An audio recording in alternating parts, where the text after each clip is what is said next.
За энэ дээр тэгвэл юу болт юм бэ гэхээр энэ өөрөө одоо яг аль цаг дээр татагдчихж байгаа хөдөлгөөн бэ гэдгийг эхлээд хамгийн түрүүд маш сайн ойлгох хэрэгтэй.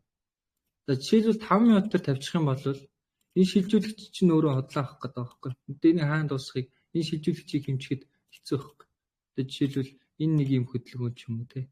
Ингээл татагдаад яваад байна гэсэн үг. Тэгэхээр энэ өөрөө 1 минутаар татахад өөрөө тохиромжгүй хөдөлгөөн байна гэсэн үг.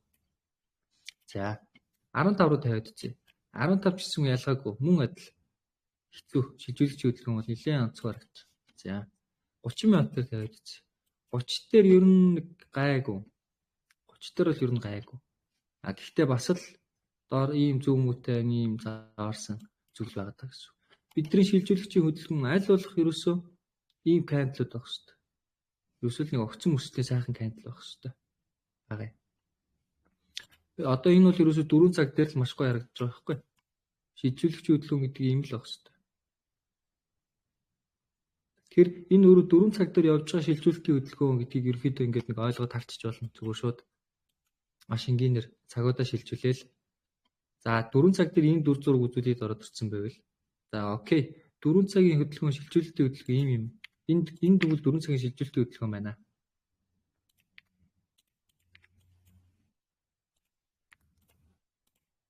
Гээ таниад авчна. За тэгвэл шилжүүлэлтийн өрөө хаана туссан бэ гэдгийг ерөөсөө кандлын туслаж яаж мэдвэхээр 4 цагийн кандл 4 цагийн үед явж байгаа кандл шүү дээ. Тэгвэл 4 цагийн үед явж байгаа кандл нь өөрөө хамгийн сүүлийн одоо импульс хаана дуусчих юм хэрэг энэ ч дуусч байгаа гэсэн үг. Энд. За тэгэнгүүтээ дараагийн кандлыг ажиглаад үзье. Дараагийн кандл нь оройгоо эвдэж чадаагүй. Татаад дууссан. Хэрвээ энэ кандл гараад ирэх юм бол шилжүүлэлтийн хөдөлгөөн дууссан гэдгийг илэрхийлж байгаа. Ер нь бол шууд тухайн явж байгаа цагийнхаа хүрээнд кандлынхаа оройг эвдэж чадаагүй бол ерөнхийдөө дууссан гэж. За тэгэнгүүт энд яагаад бүс байгаагүй зөв шилжүүлэлт явж исэн бэ гэж үзсэн юм бэ гэхээр энд өөрөө хамгийн ихний шилжүүлэлтийн эхлэлийн кандл өөрөө энд байж байгаа. Дээшээ явсан. Дараагийн кандл нь оройгоо эвдсэн. Өмнөх кандлын оройг. Дараагийн кандлаас өмнөх кандлын оройг эвдсэн. Дараагийн кандлаас эвдэж явжаад хамгийн сүүлд энэ ч эвдэг байгаа байхгүй. Тэр ерөнхийдөө pullback-ыг энэ ч дууссан гэж үзэж байгаа.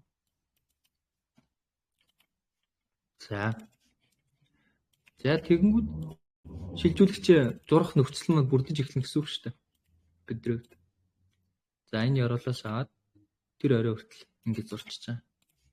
За дараа нь ер нь бол яг хөө ингэж нэг тэмдэглээд ингээд нэг тэмдэглэж болно.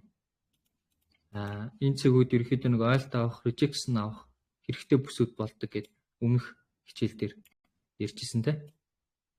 Нэг бас ач холбогдол өгчлөхгүй. Энэ цэгүүд дээр ирчих юм бол яг хөө типийг аваад дахиж pullback өгөхөөр нэмж орох ч юм уу. Тиймэрхүү үйлдэлүүдийг л хийдэг гэсэн. Хэдүүлээ энэ дээр хэр ажилласан маань харж үзье. За энэ дээр бол нэг сүртэй ажиллаагүй. Гэхдээ rejection авахын хувьд бол авсан харагдаж байна те. Энэ кандлаар хүрчээд тэгээд нэг pullback өгөөд буцаад дэшигээ үргэлжлүүлээд өсөд явсан байна. За.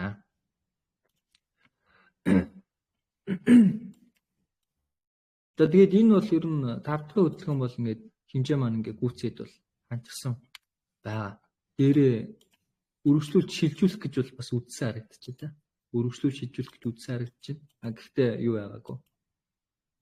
Бодигоор бол эвдэж харагдаагүй 30 минут дээр 2 удаа нэг зүгээр фек аваад ичээ тэгээд доошоо орж ирж байгаа харагдаж байна. За.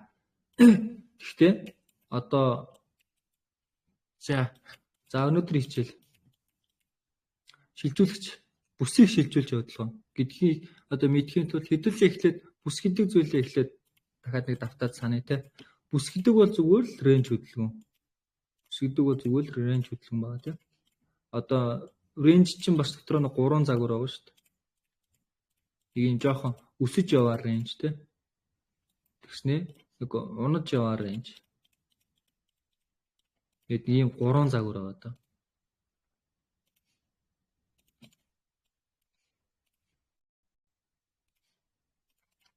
Иймэрхүү 3 загвар байгаа даа тий.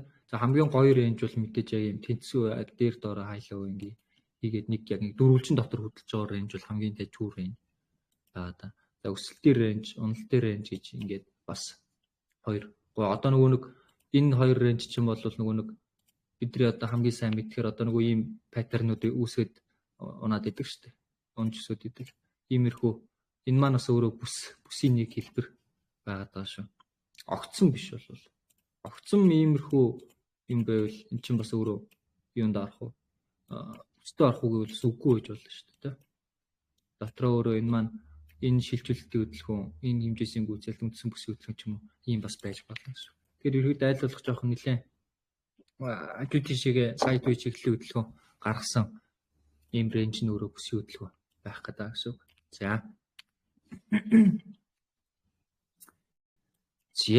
тэгэнгүүт за одоо жишээлбэл энэ хөдөлгөөн бол ерөөсөө юу байгаа да? Сайд үе чиглэлийн хөдөлгөөн байгаа. Гэхдээ яг нөгөө нэг дөрвөлжин үг гэвэл үгүй. Одоо жишээлбэл ингээд зурх юм бол энэ чинь нэг юм паттерн маягийн зүйл байгаа зү. Одоо яг тэр бүстэй бас нэг өсөж яваа бүс байгааз энэ бол ерөөсөө эсвэл одоо өөр юу гэдэг чинь нэг юм гурвалжин зурдаг юм уу яадаг лээ. Тиймэрхүү паттернууд бас хүмүүс ингэ хардаг шүү дээ. Ийм паттерн зурдаг ч юм уу тий. Тэгээ ингээд энэ паттернаа ингээд дээшээ сэтэлчлээ, дээшээ задрах юм ингээд баа явардаг хүмүүс ингээд бас байгаа шүү дээ. Эсвэл энэ уналтын хөдөлгөөний юм ч юм уу ингээд эсвэл доош сэтэрх хинүүлээ ч юм уу. Ингээд ийм паттернууд рейнж өөрөө ингээд паттерн үүсгэж яваад байгаа гэсэн үг. За тэгээд мэдээж задарсан чиглэл нь өөрөө шилжүүлэлтийн хөдөлгөөн болоод байгаа. За энэ дээр бол энэ нөгөө нэг triangle гурвалжин паттерн бол айгүй аятайхан ажилласан байна хөөхөн. Бас яг тэрхэн шалгаад, энд шалгаад, тэгээ бодиогоор шилтэлж гараад, тэгээ pull back гүчигээр яваад гэсэн байна да. За тэгвэл энэ бидний хувьд өөрөө бүс болж байгаа. Бүс. За бүсийн хөдөлгөөн орж ирсэн. Дээшээ шилжүүлэлт хийсэн. Дээшээ шилжүүлэлт хийгээд pull back нь маш жижиг явсан. За тэгэхээр pull back-ийн жижиг явах тохиолдлууд бас байдаг ахна шүү дээ. Одоо эсрэгээр энд хэдүүлээ ямар хөдөлгөөн харж илаа. Ийм шилжүүлэлтийн хөдөлгөөнтэй. Үндсэн хөдөлгөөнийг эндээс гээд хэдүүлээ энд бай орох гээд харж ирсэн шүү дээ. Тэгээ бас энэ дундаас нэг энэ хайс бай ороод ажиж чаленж өдөр шүү дээ. Хэдүүлээ ямар ч алдагдaltaхуд дууссан. Тэгээд төгсгөлд нь бас хүмүүс бас тустай харилцаа гэдэг шиг байсан мэл дээ. Тэнгүүт энэ өөрөө үндсэн хөдөлгөөний пул маш жижиг тэгснэ. Шилжүүлэгчийн pullback өөрөө маш том явсан байна. Тэгээ янз янзын загварууд байдаг байна. Яаж ч явж болно. Одоо жишээ нь энэ хөдөлгөөний pullback асар жижиг явсан. Маш жижиг явсан. Жоохон том яваад ингээд ойлгомжтой хөдөлгөөн гаргаад явсан бол бид нар pullback-ыг хаана тусах бол мэдчих болохоор байна. За тэгэнгүүт pullback-ийн жижигхэн байгаа тохиолдолд яадаг вэ гэхээр pullback хаана дууссан бэ гэдгийг яаж мэддэг вэ гэхээр энд эвдрэл хийсэн байна. Энд чи эвдрэл хийгдсэн байгаа. За тэгэнгүүт юу болдог вэ гэхээр буцаагаад шилжүүлэгчийн оройг энэ чи эвдээд ороод ирсэн. Харагдаж байна уу те?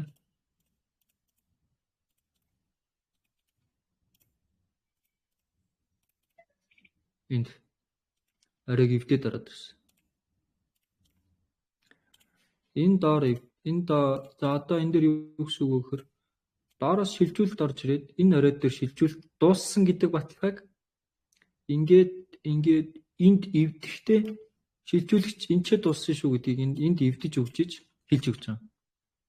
Яг юм ойлгомжгүй тохиолдолд болохоор за энд эвдсэн шилжүүлэгчийн орой энэ ч юм байна гэсэн чинь шилжүүлэгчийн оройг энд эвдснээ буцаад шууд өсөд ороод ирсэн. Өсөж орж ид энийг эвдсэн шилжүүлэгчийн оройг.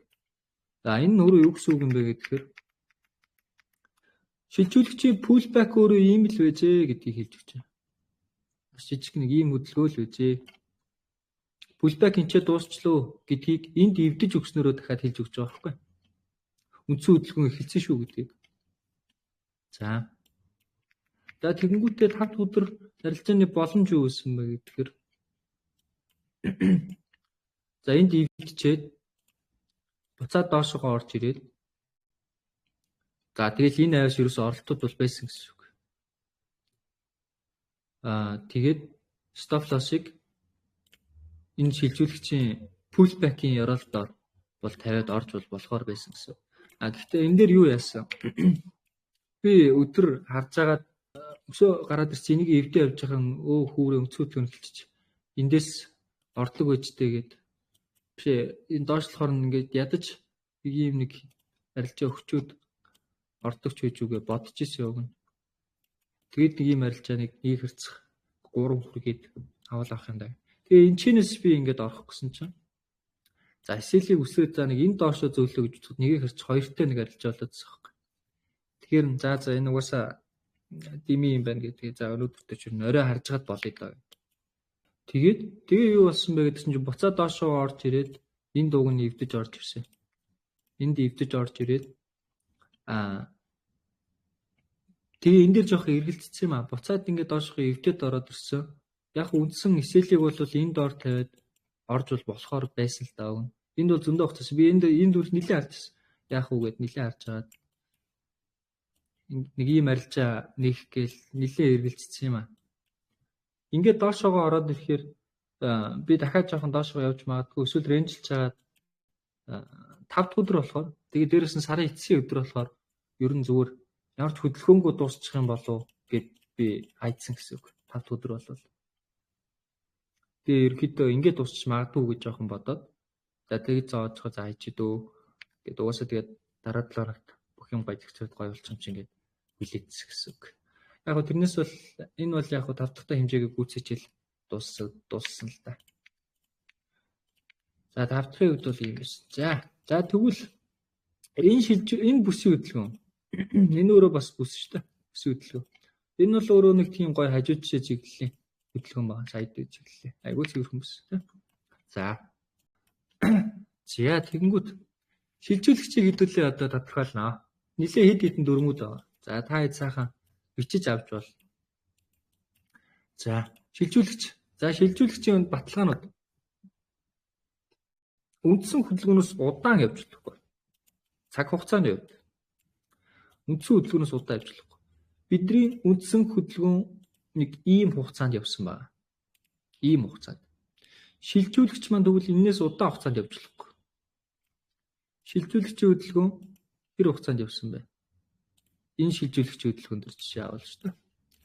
За энэ шилжүүлэгчийн хөдөлгөөн маань за улаанаар тэмдэглэжээ. Бүсийн хөдөлгөөнийг ногооноор тэмдэглэжээ. За тэгэхээр удаан явж болохгүй гэдэг маань цаг хугацааны үед энэ чэнэс эхлээд энд дууссан гэхээр үндсэн хөдөлгөөний хугацаа маань эндээс эхлээд энд дууссан. За харьцуулаад харъя. Окей, бидний баталгааг авч чинь та. Үндсэн хөдөлгөөнөөс хурдан явсан байна. Богино хугацаанд явсан байна. Окей. За эхний баталгаа. За дараагийн баталгаа. Үндсэн хөдөлгөөнөөс богино байж болохгүй. За харьцуулт хий. Бүсийн хөдөлгөөн. Шилжүүлэгчийн хөдөлгөөн. За шилжүүлэгчийн хөдөлгөөнөө улаанаар, бүсийн хөдөлгөөнөө ногооноор тэмдэглэж. За харьцуулаад харъя. За шаардлагыг хангаж байна та. Шилжүүлэгч маань үндсэн бүсийн хөдөлгөөнөөс урт байна. Окей. За дараагийнх нь. За шилжүүлэгчийн хөдөлгөөн тэгээд нэг чиглэлийн бараг эсрэг гүнгийн кандл тэгээд үргэлж хаяудаа эвдсэн тийм кандалтай хөдөлгөөн байх ёстой. За энэ дээр бол баталгаа авч ийн те зүг байна. Ерөөсөө юм огцон өсөлтийн хөдөлгөөн л байх ёстой. Яг ийм огцон өсөлтийн хөдөлгөөн байх ёстой. Яг энэ одоо энэ кандалууд шиг бас энэ кандалууд шиг те. Ийм юм байж болохгүй, ийм байж болохгүй. Ерөөсөө л ийм гоё кандалууд байх ёстой. Гэсэн үг. За. Шилжүүлэгчийн өмнөх pullback нь жижигхэн буюу тийм амар хүчмуутай юм байж болохгүй. За, тэр маань өөрөө юу гэсэн үг юм бэ гэхээр одоо би эхэнд энийг бүс үсгээд явж байна. Шилжүүлэгч эндээс эхэлж магадгүй гэж үзэж гин гэж харж байсан шүү дээ. За 15 минутын хугацаанд харах юм бол болж байгаа. Гэхдээ эн чинь 30 минутын хугацаанд бол хэцүү харагдаж байгаа. Нэг цаг маг дээр бол эн чинь зүгээр нэг хальт амарсан хөдөлгөөн байна. За 4 цаг дээр харуул оройгоо явцсан юу болчих. Тэгэхээр жижиг цагийн хувьд бол энэ өөрөө шилжүүлэгч биш байгаа.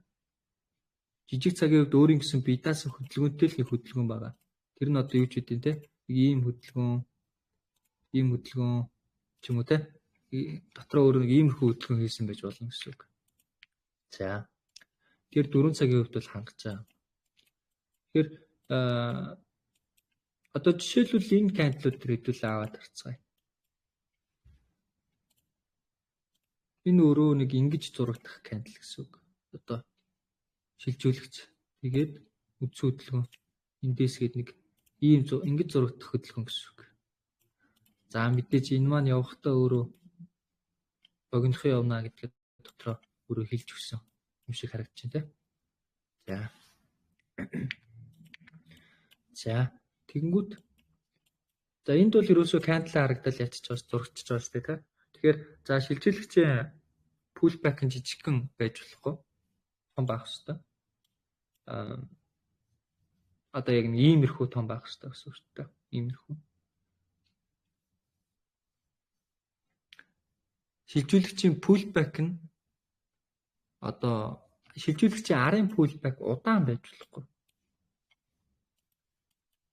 Шилжүүлэгчийн арын pullback удаан байж болохгүй гэдэг нь болохоор за жишээ байна. За энэ байна. Энэ хөдөлгөөн ийм байгаа шүү дээ. Тэнгүүтээ нэг ийм ихний хэмжээний ийм хэмжээг авах гэдэг шүү дээ. Энэ хэмжээ яваагүй байна те. Яваагүй. Өөрөө бол яг жижиг явсан байх л та. Энэ мэдээ ч юм. Гэхдээ стил шилжүүлэгч оройгоо ерөөсөө эвдэг байгаа те. Эвдэг байгааг харж байгаа. Тэгээд доошоогоо нэг ийм хэмжээ авах гал хүлээгээд байгаа. Хүлээгээд байгаа хаанаас арах вэ? Явахгүй. Тэгэнгүүт хараад үзье. Үндсэн хөдөлгөөний цаг хугацаа нэг өөрөө юм. Шилжүүлэгчийн маань цаг хугацаа өөрөө юм. Тэгснэ pullback нь өөрөө дуусахгүй ийм удаа яваад байвал энэ өөрөө одоо юу гэсэн үг. Энд одоо аль хэдийн хөдөлгөөн нь бол дууссан. Энийг мартаа л гэсэн үг ер нь бол. Энд чинь ингэж удаан явж байхад хэмжээнд гүйцэхгүй байвал одоо би тэг цагаа жижигрүүлээд энэ хэмжээ нь аль хэдийн гүйцээ дууссан юм шүү гэдэг талаас нь харах хэрэгтэй гэсэн үг. Тэгэхгүй бол ийм богинохон хугацааны зүйл ийм урт хугацаанд pullback өгнө гэж бол одоо өгдөг гэсэн. Цаг хугацааны хувьд бол дууссан байдаг гэсэн. Тэгэхээр цаг нь дуусахдаа зэрэгцээ хэмжээнд гүйцээгүй ч үж болно. Цагтаа захирагдаад хөдөлгөөн дууссан байх боломжтой гэсэн. Ер нь бол тийм байдаг. Тэгэхээр ийм асар хугацаанд удаан pullback яваад байвал энийг зүгээр одоо орхил гэсэн үг. Ер нь бол одоо жишээ нь хэдүүлээ юу яа л та. Pullback-ийн одоо тийм нэг хэмжиж яриад за эндээс ингээд орчлоо гэж. Тэгээ нэг ийм хэмжээний TP авах гэдэг. За тэгсэн чи ерөөсөө ингээд TP захгүй ингээд амар удаа үргэлжлээд байна. Тэгвэл ерөөсөө захиалга хаагаал гар гэсэн үг. Окей. За энэ хэмжээний хүзэх юм шиг гэнэ үү? Тэгээ арай л удаа яваад байна. Тэгээд шууд ингээд захиалга хаачих гэсэн үг. Ер нь бол одоо миний баримтлагдаг дүрэн бол. За шилжүүлэгчийн голын цэгийг шилжүүлэгчийн төгсгөл тодорхойлогдно. Шилжүүлэгчийн голын цэгээс шилжүүлэгчийн төгсгөл тодорхойлно. За энэ дээрээс болохоор хэдүүлээ шилжүүлэгчийн загваруудаа үзнэ. За одоо өнөөдрийн гол хичээл. За шилжүүлэгчийн хөдөлгөөн гэж юу ярьж байгаа лээ? Шилжүүлэгчийн хөдөлгөөн гэдэг маань үндсэн манай загварын маань голын хамгийн том одоо бүсийг шилжүүлж буй нэг бүс хөдөлгөөнийг хэлж байгаа тийм. За энэ хөдөлгөөний загвар ямар загварууд байна? За мэдээж өөртөө энгийн бүтцийг үүсгэж болдог. Тэгтээ pullback нь хоёр pullback нь жижигхэн байх хэрэгтэй. Энэ хоёр pullback жижигхэн байх хэрэгтэй. Анхаарах хэрэгтэй зүйл шүү. Энэ pullback ийм том мөн байж болохгүй. Энэ pullback ч гэсэн ийм том мөн байж болохгүй. Ер нь бол жижигхэн байх хэрэгтэй. Шилжүүлэгчийн хувьд шүү. Шилжүүлэгч өөрөө маш огцон хөдөлгөөн байдаг. Тэгээ pullback нь өөрөө бас жижигхэн байдаг. Игжиж өөрөө шилжүүлэгчийн pullback нь батлан гарч ирдэг.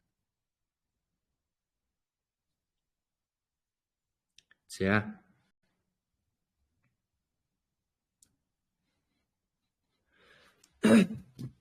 За. Тэгэнгүүт бид нар энд шилжүүлэгч хөдөлгөөний өөрийнх нь явж байгаа энэ үндсэн фрактал хөдөлгөөн нь өөртөө ийм шилжүүлэгчийг бас агуулж хөдөлж байгаа гэдгийг таньчлаа те.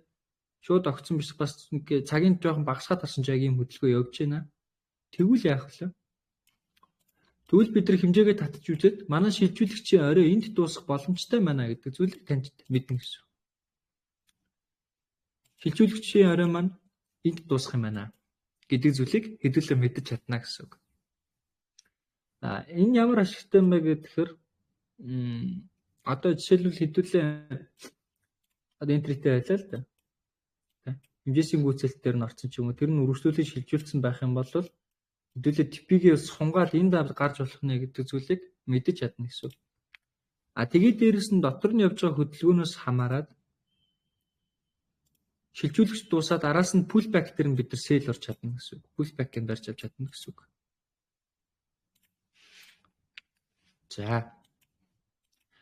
За энэ дундаас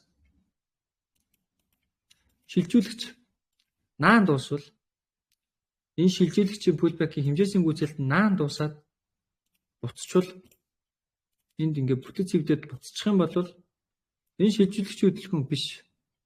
Шаардлага хангахгүй. Тэгэхээр энийг шилжүүлэгч давж үзэхгүй гэсэн үг. За. Ихэвчлэн юун дээр шүү. За ер нь бол авч үзэхгүй болчихоо. За ер нь авч үзээд хэрэггүй дээ. Зарим нэг тохиолдолд яг ажиллаад байдаг. За шилжүүлэгчийн загвар маань өөрөө ерөөсөө хоёр л загвар байгаа да. Эхний загвар. Загвар дундаа за мэдээч энд бол ерөөсөө ойлгомжтой. Загвар нь юунаас шалтгаалж байна гэхээр pullback-аас нь хамаардаг юм. Pullback-ийн хэмжээнээс хамаардаг юм. За жишээлбэл энэ хоёр pullback ижилхэн байлаа гэж бодъё л доо. Хэмжээсээ тэнцүү. Pullback-ийн нь одоо хэмжээний хувьд тэнцүү. Эсвэл өөр байж бол. Ийм л хоёр загвар байна. За тэнцүү тохиолдолд өөр тохиолдолд бол биднэрт бол ямар ч нэгэн бенефит ашиг бол байхгүй. Тэнцүү тохиолдолд ямар ашиг байдаг вэ гэхээр pullback-ийн дуусаад хэмжээсийн гүйцэлд нь яг шилжүүлэгчийн тодорхойлогдсон орой цэг дээр ирэх үед бид нар энэчнээс шууд сell нээж болно. Эсрэг чиглэл рүү шилжүүлэгчийн голын цэг хүртэл. Энэ хоёр хэмжээ ижилхэн. Тэгээд дээрэс нь цаг хугацааны хувьд ижилхэн цаг хугацаанд явах юм бол голын цэг рүү шууд дахиад тэмүүлдэг гэсэн үг. За тэгэхээр ер нь бол энэ маань өөрөө бидний үзээд байгаа хамгийн өндөр магадлалтай арилжааны став гэдэг зүйл нь гэсэн үг. За энэ зөвхөн шилжүүлэгч явж явах үед гарч ирдэг шүү за. Зөвхөн шилжүүлэгчийн одоо хөдөлгөөн дээр л гарч ирдэг шүү. Шилжүүлэгчийн арын pullback голын цэг рүү явна гэдэг нь нэлээд өндөр магадлалтай гэдгийг энэ хоёр жижиг pullback нь өөрөө баталгаажуулж өгдөг гэсэн үг.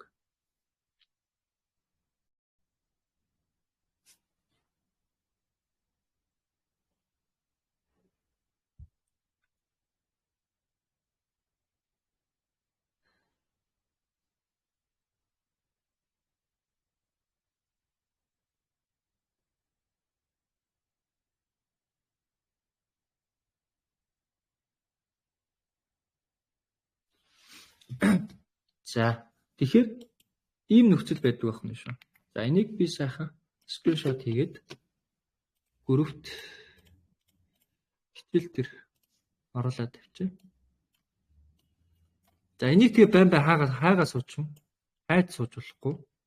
Муу юм биш үү гэж шууд бас арилжаа нэгээд ичлэхгүй. Яг ч юм бэ гэхээр ерөөсөө л зүгээр чартаа шинжилгээгээ хий. Тэгжих явцад чинь ийм нөхцөл хэрвээ бүрдсэн байвал сайн ягтал яг мөн үү биш үү? Мөн байна. Тэгвэл хэрвээ том цаг дээр харсан бол цагийн сайн задлаад хараад үзсэн. Энэ хэмжээсийн гүйцэлтэй хөдөлгөөн байна. Энэ хөдөлгөөн чинь дотроо өөрөө дахиад нэг юм хөдөлгөөнийг хийж байгаа. Энэ хөдөлгөөн нь ойлгомжтой байгаад бас яг энэ дээр дуусах юм байна гэдгээ зааж өгч чадчих юм бол шууд эндээс сейл орж болно гэсэн үг. Лото нэг жоохон нэмээд орсон ч болно. Тэгэхээр ерөнхийдөө ийм хөдөлгөөн байдаг. Гэхдээ байнга тохиолддог гэдгийг харин би танад хэлээд байгаа тийм. Би ерөөсөө намраас хойш ийм нөхцөлтэй 3 удаа таарсан. Гурван дээр нь бол яг явсан. Тэгэхээр байнга бол тохиолддог зүйл шүү. Тохиолдох юм бол тохиолдоод тэрийг мэдчих юм бол бас алдахад бас хайрын стап байдаг шүү. За ийм юм байна. За шилжүүлэгчийн бүтэц болон загвар бол ерөөсөө л ийм байна. Шилжүүлэгч маань өөрөө ийм хөдөлгөөнийг хийдэг. Гэхдээ пулбэк нь өөрөө маш жижигхэн байх хэвээр. Зарим тохиолдолд хоёр пулбэк нь тэнцүү байдаг. Туулсан замын хувьд цаг хугацааны хувьд тэнцүү байдаг. Тэгэх юм бол шилжүүлэгчийн хэмжээсийн гүйцэлтийн цэгээс зөрөөд сэл ороод пулбэкийг голын цэг хүртэл барьж авч болно гэдэг санаа байгаа даа. Окей. За хэдүүлээ буцаад үндсэн хичээл рүүгээ. За эсэл зөөх аргачлал. Эсэлийг хэрхэн зөөх вэ? Эсэлийг зөөх аргачлал.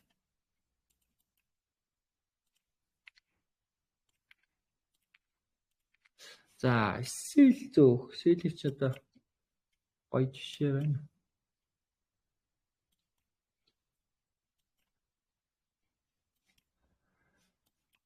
За эсэлийг бол ерөнхийдөө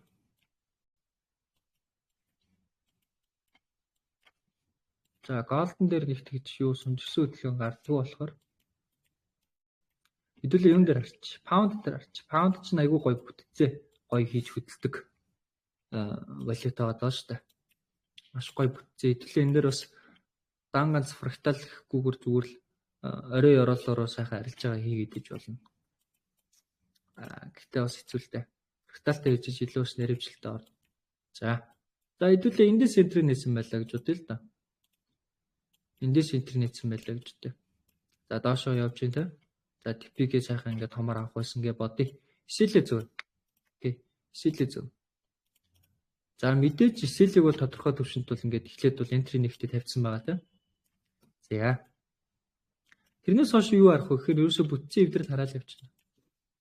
Бүтцийн эвдэрлүүдийг хараал явна. Окей.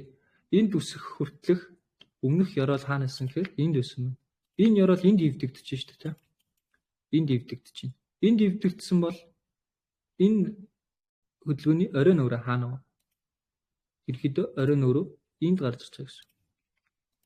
Тэгвэл эсэлээ энэний дээхэнд авчаал тавьчихна гэсэн үг. За дараа нь үргэлжлээд явна те. Эвдсэн ороод энд явж байгаа. Дараагийн одоо бүтцийн эвдрэл энд орж ирж байна. Оройн энэ бүтцийн эвдрэлийн үүссэн орой хаана вэ? Энд. Тэгвэл стоп лоссыг ингээд дахиад зөвгөө тавина гэсэн. Тэрний дараа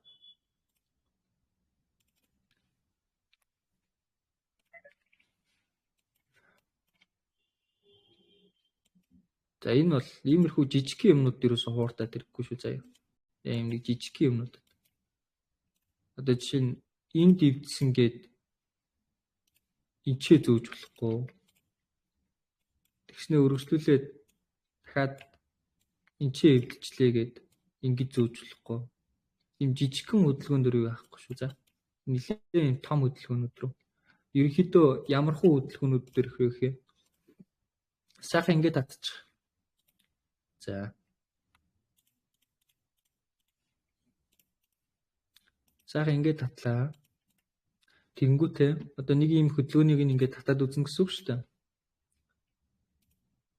За тэнгүүтээ энэний дараагийн одоо бүтцийн эвдэрлийг үүсгэж байгаа оройн энэ голын цэгийн дээр байрлаж гинүү гэдгийг шалгаж байгаа. Тэгэх юм бол одоо хүчинтэй эвдэрлээ гэсэн үг. Яг үнэхээр бүтцийн эвдэрл мөн байна гэдэг дээр баталгаа авчих гэсэн үг. За тэрний дараагийнх дээр нь бас татаад үзье. Эндээс энэ хүртэл. Окей. Энд эвдэрл үүсгэсэн орой маань энэ голын цэгийн дээр байрлаж байна. Тэгэхээр энэ дээр стоплосоо зөөж болно гэсэн үг. Тэрний дараа яах юм гэхээр эндээс энэ хөдөлгөөн баг одоо хаал хүртэл явсан. Энэ хүртэл явсан гэж харахаар байгаа байхгүй. Яг үүндээ. Энэ хүртэл тавьсан чинь энэ орой энийг эвдээгүй. Энэ хүртэл тавьсан чинь энэ орой энийг эвдээгүй. Энэ хүртэл тавьсан чинь бас эвдээгүй. Тэр ерөөхдөө энэ хүртэл тавих гэсэн үг. Тэгээд энд өөрөө орой маань зарим нь бол бараг шалгацсан байгаа гэсэн үг. Эвдсэн орой маань. Тэгэхээр энэ дээрс тавьж болно гэсэн. Stop гэсэн. За SL-ийг ерөөхдөө бол ийм байдлаар сайхан зөөгөөд явж болно, шахаад явж болно. Хитрхи эрт зөөх бас аюултай. Жоохон эрсдэлтэй риск өндөр эрсдэлтэй арилжаа нээсэн бол одоо risk entry, sniper entry гэж ярьдаг шүү дээ. Тиймэрхүү арилжаа нээсэн бол ер нь бас SL-ийг тавьчихад бас нэг буруудах зүйл байхгүй. Зүгөөд break-ийн болгоод тавьчихад. За SL зөөхийн хувьд бол нэг иймэрхүү байгаа да. За хэрхэн entry нэмэх вэ гэж байна да. За entry нэмэх. За entry нэмэх үйлдэл нь бол ерөөсөө аюул амархан байгаа. За хэдүүлээ. За нэг жишээ мш хайжхаар зүгээр чинээс ингээ хэмжээсийн гүйцэлтийн хөдөлгөөн байсан гэж бодчих. Хэдүүлээ ингээ орцоо. За тэгснэ үндсэн хөдөлгөөн ингээ явчих чинь та. Үндсэн хөдөлгөөн. Энд ингээд яваад ороод ирчих. За араас нь pullback нь ороод ирсэн. Тэгээ шилжүүлэгч ороод ирсэн. Окей. Тэнгүүтээ pullback эхэлж байгаа те. За энэ pullback-ийн хувьд жоохон ойлгомжгүй болцсон. Гэхдээ юу яаж болно гэсэн үг. Шилжүүлэгч pullback нь хэрвээ ойлгомжтой байх юм бол энэ pullback дуусгаас нь одоо яг дуусах цэг дээр нь дахиад entry нээчих болно гэсэн үг. Ингээд. Мөн ялгаагүй л гэсэн үг ерөөсөө. Одоо хөдөлгөөн маань өөрөө дуусахдаа хаана очиж дуусах вэ гэдгийг хэлж өгч байгаа шүү дээ, тийм. Ерөөсөө тэр хөдөлгөөний дахиад дотор нь үүсэж байгаа хэмжээсийн гүйцэлтийн жижиг фрактал хөдөлгөөн дээр л дахиад оролт нэмж байна л гэсэн үг байна. Энтриг бол ийм байдлаар нэмээд явж болно. Яг хоо заримдаа би юу яадаг. Үнэхээр яг явна гэдгээ энэ яг ёроол нь мөн гэдгийг хэрвээ мэдчих юм бол юу яадаг. Эхний үндсэн хөдөлгөөн дуусаад pullback орж ирдэг. За pullback орж ирэхдээ ерөөхдөө дахиад үндсэн хөдөлгөөн ингээд зурчихна гэсэн үг. Дахиад энэ голын цэгээс доошоогоо ороод ирэх юм бол нэмждэг гэсэн үг. За ер нь баг голын цэг дээр давхцаад ирэхээр нэмждэг юм дөө. Тэгэд stop loss-оо сайхан үндсэн хөдөлгөөнийхөө оролдоор тавиад ингэж нэмж болно. За тэрний дараа. За энэ чинь хөдөлгөөн дуусаа шилжүүлэлтийн хөдөлгөөн эхэлнэ. Тэгээ шилжүүлэлтийн pullback орж ирээд pullback-ийг бас ер нь дахиад ингэж татчихаал голын цэг дээр ирэхээр нь ер нь нэмээд орчиж болно. За stop loss бол мэдээж бүгд шилжүүлэгчийн оролдоор зөвлөднө. За тэгээд үндсэн хөдөлгөөний чиглэл орж ирнэ. Үндсэн хөдөлгөөнөөр орж шилжүүлэгчийн оройг өвдөд гараад ирэх юм бол шилжүүлэгчийн арын pullback-доор SL-ийг зөөгөө тавьчихна гэсэн үг.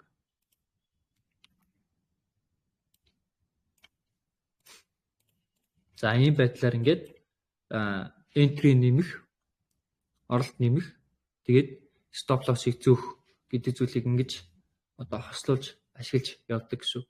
Ерөөсөө л маш ингээд бидний хөдөлгөөн байгаа. Угаасаа оролт хийдэг цэгүүд л байгаа. Тэгэхээр ерөөдөө нэг ийм байдлаар бид нар бас илүү өндөр ашигыг авч болно гэсэн үг.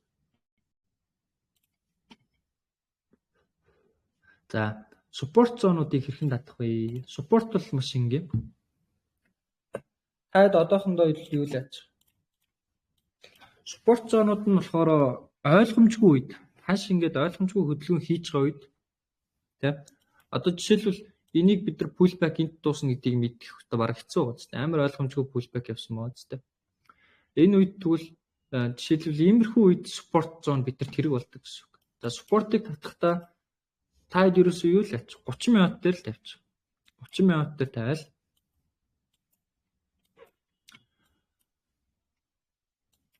30 минут дээр тавиад өсөлтийн оройнуудыг л тэмдэглэнэ.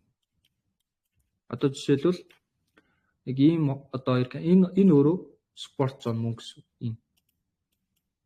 За энийг ингэж тэмдэглэж болж байна. Энд бас байна. Тэгээд энэ орой дээр тийм энийг ингэж тэмдэглэж байна. За тэнгуүтээ энэ өрөө дээр бас байна. Одоо бид нар тийм өсөлтийн хөдөлгөөн хийж байгаа шүү дээ.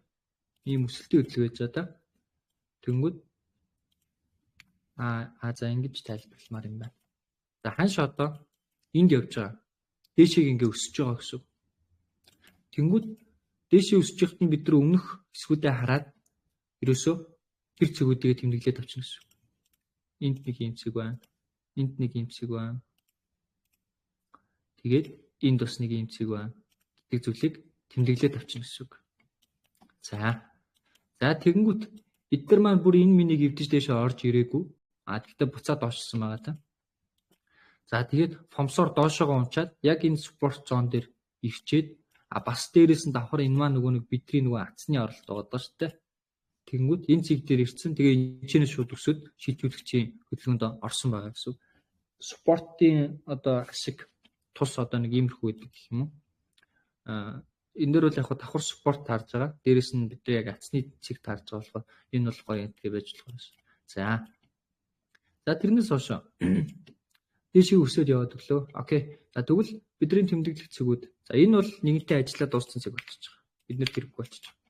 Окей. За тэгмүүд энд дахиад нэг спорт зон үүсгэсэн байна.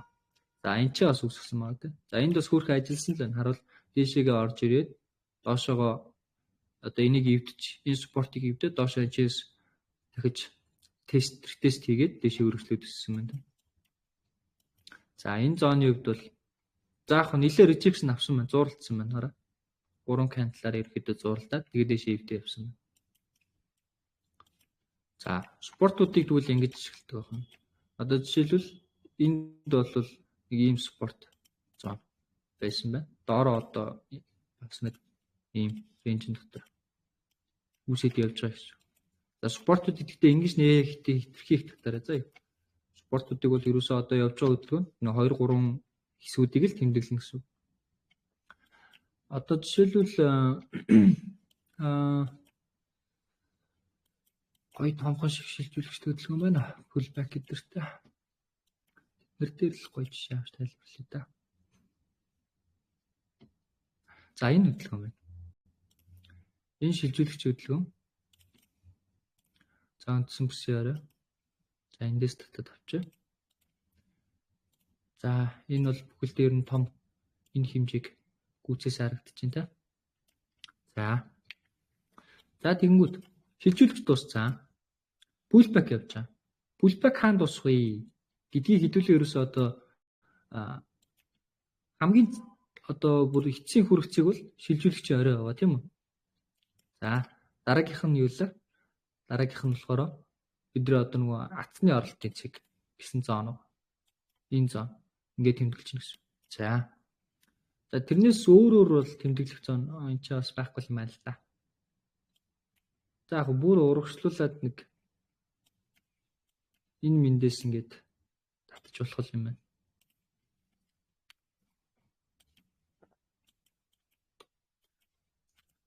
Ийм зоонуудыг тэмдэглэждэг гэсэн үг. Тэгээд pullback-ыг хэмждэг. За энэ бол нэг юу болж? Энэ бол өөрөө 2 дугаар загварын хөдөлгөөн явсан харагдчихээн л та.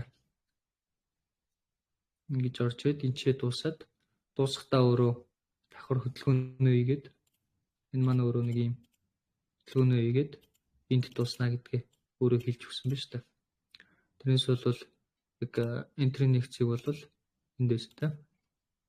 Гэхдээ өөрөө давхар хөдөлгөөнөө хийгээд энд бүсийг шилжүүлээд хэмжээсийн гүйцэлд нь энчээ дуусаад орж ирсэн байна. Ингэж наривчлалтад орохоор байсан гэсэн үг.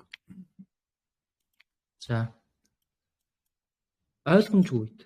Энэ бол pullback нь ойлгомжтой явсан. Ойлгомжгүй үед үгүй яах вэ? Иймэрхүү яах одоо нэг хөдөлгөөн мэддэггүй юм жоохон заваа хөдөлгөөн байвал энэ тэмдэглэсэн зоонууд дээр эрхийг хүлээждэг гэсэн. Эсвэл цагаа одоо яг шилжүүлэгчийн pullback-ийн дуусах цагийг хүлээждэг. Тэгээд иймэрхүү ордуудыг хийдэг байх нь шүү дээ. Одоо тэр pound энэ дэр хизээ байлаа гэж. Бас нэг лайв арилжаа хийж хахад энэ цэгээс оролт хийвэл айгүй гоё entry болох юм даа гэд нэг хэлчихсэн. Тэгсэн чинь удаачгүй харсан чинь тэр цэгээс rejection аваад явцсан шүү дээ. Тиймэрхүү байдлаар тэмдэглээ тавьчихдаг гэсэн. Pullback нь яг өөрийн гэсэн хөдөлгөөн нь ойлгомжгүй байгаа юм бол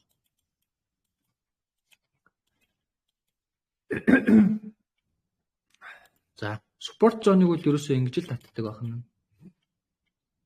Support zone одоо жишээлбэл энэ сүүлд явж байгаа хөдөлгөөний хувьд support zone тэмдэглэх юм бол дээшийг нэг ийм support доошоогоо энд нэг иймэрхүү support байна гэдэг зүйлийг тэмдэглэж байна гэсэн.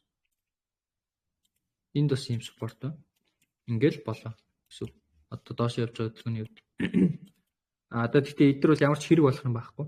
Хэрэг болох юм ерөөсөө support-ыг хаана ашиглах вэ гэхээр шилжүүлэгч явцсан pullback хаана дуусах вэ гэдгийг олоход л бид нар ашиглана гэсэн. Тэгэнгүүт яг энэ шилжүүлэгч явж байгаа хөдөлгөөний яг ард нь байгаа энэ хэсгээс бид нар support-о татна гэсэн. За энэ шилжүүлэгч хэрвээ доошсон бол энэ хүрэх боломжтой байсан байна. Бас энэ ч очих боломжтой байсан байна. Энд очих боломжтой байсан байна. Энд ч юм уу те ийм байдлаар татаад тэмдэглэждэг гэсэн. За support resistance гэдэг зүйлийн хувьд л юм байна. Яа тэрний дараа за шилжүүлэгчийн бүтцийн талаар бол ер нь бол хэлчихлээ. Загварын талаараас хэллээ. За хамгийн өндөр магадлалтай арилжааны талаар л хэлсэн байгаа. За хэдүүлээ одоо жоохон давтлага хийж та. За тэгэхээр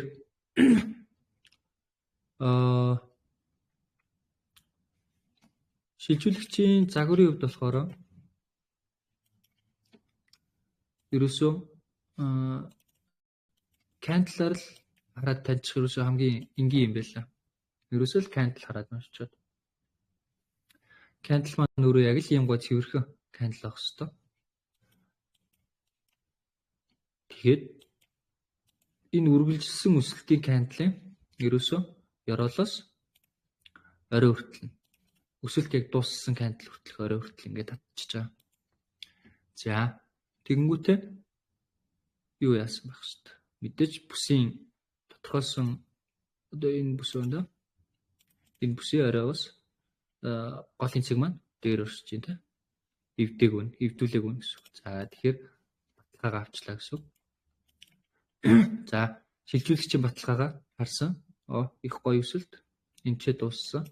За шилжүүлэгчийн баталгаа ер нь бол дайггүй богино хугацаанд үндсэн хөдөлгөөнөөс урт илүү богино хугацаанд нэг чиглэлийн огцон хөдөлгөөнийг өгч чадсан. За шилжүүлэгчийн баталгаа маань ер нь бол бүрэн хангаж байгаа гэсэн. За тэгээ бүсийн ёроолсон.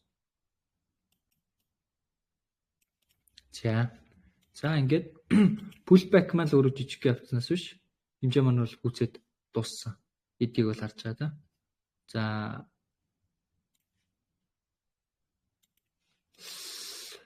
pullback дууссан цэг нь өөрөө юу л байж л тээ. Одоо энэ өмнөх all time high л байж тээ.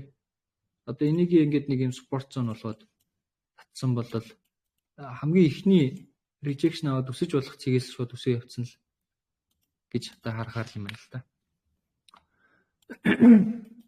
Pullback жижиг яваад энд байгаа support zone-оос rejection аваад шууд дэше өсөө явцсан байна гэсэн үг болж байна. За ингээд шилжүүлэгч үүсгэсний дараа хэд хэдэн зоонуудаа ингээд тэмдэглэж спортуудаа ингээд сайхан тэмдэглээд за хамгийн эцсийн цэг бол энд байгаа. Ингээд тэмдэглэж байгаа гэсэн. За тэгээд мэдээж хөдөлгөөний хүлээн pullback юм жижигхэн байвал бид нар угаасаа арилжаа гэдэг зүг. Яг хуу энэ чэнэс бол энтрийн нэж болох боломжийг бол өгсөн. Гэтэ яг сарын сүүлийн өдөр байсан болохоор миний хувьд энэ өдөр маань өөрөө ингээд рейнжлээд ч юм уу эсвэл доошоо pullback өгөөд дуусчих магадгүй гэсэн хардлага байсан болохоор ерөөдөө арилжаа хийгээгүй гэсэн үг. Энэний pullback жоох айтайхан томхон ороод ирсэн байсан бол хэдүүлээ эх 7 хоногт тий сайхан юм гоё long position их боломжтой байсан гэсэн. За одоо цаашлаад юу болох юм бэ гэхээр хэмжээ ханаад за жоохон дээр дууссан. Буцаад rejection аваад ороод ирсэн. Нэг ёсондоо бүс одоо энэ ч тогтсон байгаа гэсэн үг. Ханшийн бүс энд тогтсон байгаа. За энэ бүс эх 7 хоногт ингэж орж ирээд доошоо шилжүүлж болно. Тэгэх юм бол хэдүүлээ ер нь тэгээд за доошоо чиглэл рүү харах юм байна гэдэг шинжилгээнд одоо орж ирсэн. Доошоо бүр нэлээд доошоо харж болно гэж. Шилжүүлэлт хийвэл. За эсвэл эсрэгээр өргөжлүүлээд дээшээ шилжүүлж болно да. Өргөжлүүлээд дээшээ шилжүүлж болно. Ингэж явж ирсэн аа. Ингээд дээшээ шилжүүлж болно. За тэгэх юм бол хэдүүлээ дахиад яг энтэй адилхан хаана дуусах юм бэ гэдгийг харж болно гэсэн үг шүү дээ. За энэ хэдүүлээ өмнө хаана дууссан бэ? Яг хэд дээр дууссан бэ? 17 гэдэг цэг дээр дууссан байна те. 20 дээр арай хүрсэнгүй. Би дээшээ бол яг 20 бол яг эцсийн харж байгаа цэг лсэн л да. 5 дахь өдөртөө багтаад хүрч болох хамгийн боломжит хамгийн өндөр цэг байсан. Эхний цэг бол 10 дээр бол очихоор байсан. Дараа нь 14 дээр очино гэж харж ирсэн. 14 дээр яг явж байгаа хөдөлгөөний хэмжээний үзэлтийн цэг бол байсан. Тэгэхээр 14 дээр очих юм байна гэдэг таамгийг бол гаргаж ирсэн. За тэгээ би ч нөгөө 5 дахь бичсэн шүү дээ. 14 10 14 20 гэсэн 3 цаг гарч ингээд. Ерөнхийдөө 14 хүрсэн, 17 хүрчээд 20 арай хүрч чадлаггүй болсон байна. За алтын хувьд ерөнхийдөө одоо эх 7 хоногт за нэгтгэхэд бол ерөнхийдөө бүсийн хөдөлгөөн дотор л явах болов гэсэн бодол байна. Нэгтгэхэд бол ийм бүс дотроо явж явах. 2-3 дахь өдрөөс шилжүүлэлтийн хөдөлгөөн хийж эхлэх болов гэж бодогдож байна. Тэгэхээр эх 7 хоногийн баг 2 дахь 3 дахьаас зээл айгу тодорхой болоод ирэх байхаа. Миний бодлоор доошоо явчихсаа гэж юу хүсээд байна. Дээшээ явчихвал айгу хэцүү байхгүй. Одоо энэ чэнэс доош нь шилжүүлэлт ороод ирэх юм бол ханш бүр ингээд доошоогоо тий бүр энэ ёроолыг очиж чадах хүртлээ онж болох байхгүй. Яг даун тренд эхэлчих юм бол за тэгэнгүүт эсрэгээр дээшээгээ явчих юм бол бид нар яг үнэндээ хаана очихыг мэдхэд хэцүү байхгүй. Шилжүүлэгч үүсэх хүртэл хүлээгээл ягаал ингээл хизээ тренд доошоогоо ирэх бол гэд хүлээгээд байна гэсэн үг. Тэгэхээр айгуу жоох юм. Миний хувьд бол доошоо шилжүүлээд ороод ирүүлсэн тэгэхээр сайхан байна. За паунд yen. Паунд yen маань болохоор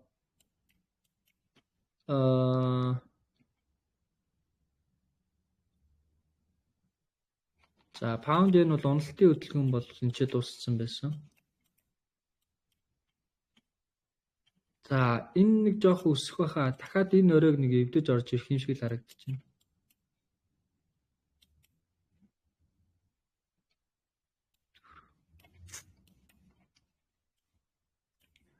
Дахиад эвдэж орж ирэх юм шиг харагдаж байна. За тэгээд ер нь бол паунд юм бол энэ ондоо 100 мөн хүртэл ер нь бол энийхэр бол жоох уналттай л байхаар байгаа.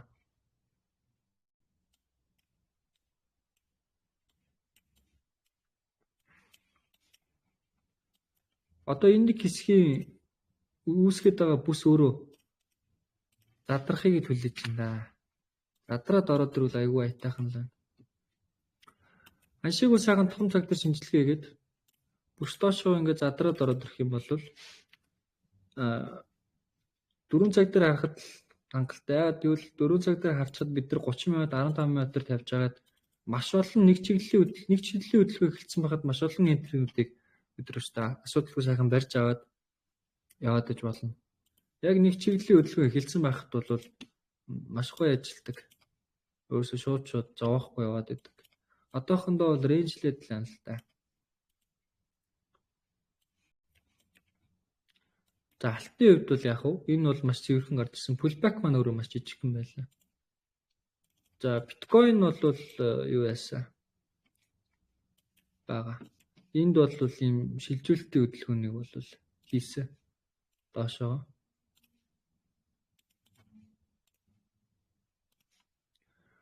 Доошоо шилжүүлэлт хийгээд за pullback маань өөрөө их жижиг явсан. Тэгээд энэ чинь өчигдрийн хөдөлгөөн бүтэн сайны хөдөлгөөн тэгж орж ирээ доошоо өргөжлүүлээд явж байгаа. Энд дахиад шилжүүлээд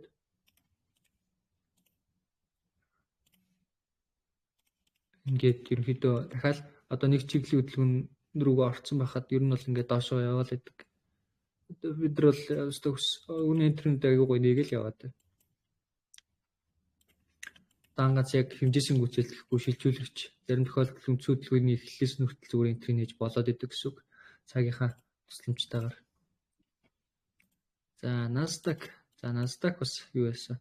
За Nasdaq-ыг бол угаасаа юу ярьжсэн шүү дээ. Өснө гэдгийг бол хэдүүлээ ярьсан байсан те. Энэ ёроолоос эндээс хахад одоо ер нь дээшээ чиглэл рүү орж ирнэ гэсэн. Тэгээд дээшээ чиглэл рүү орж ирээд бүтцээ эвдээд дахиад доош орж ихдээ ёроолыг эвдэж чадахгүй дээшээ орж ирсэн. Энэ юу гэсэн үг гэхээр одоо дахиад энэ орой руугаа дайрч байгаа гэсэн үг. Nasdaq бол дээшээ явж байгаа. Nasdaq руу нь чиглэл зүг байгаа да. Тэгтээ яг оролтууд бас тохой болохгүй. Ярин чи ингээл ер нь жоохон эсвийг талдаар ярилцдаг л болмоор байна да. Энэ оролоос ингээл сайхан эсвийг нээсэн байсан бол тэгэл. За ингэж явж л авах гэсэн шүү дээ. За ойлын хувьд. За ойл бол одоо яг харж ирсэн эцсийн цэгээс бол ер нь юу өрөөд ирсэн. Доош хамгийн эцсийн цэгээс бол ер нь бол доошоо ороод ирсэн байна. Чинь болохоор